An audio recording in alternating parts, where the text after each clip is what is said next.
Tutorial sa DMW online.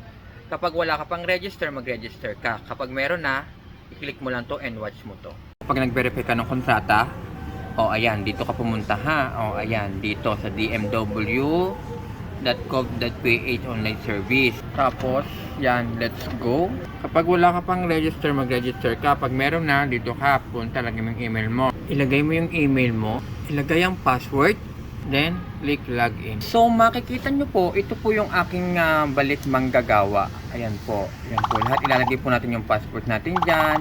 Tapos pupunta po tayo dito sa Balik Manggagawa, i-click po natin ito.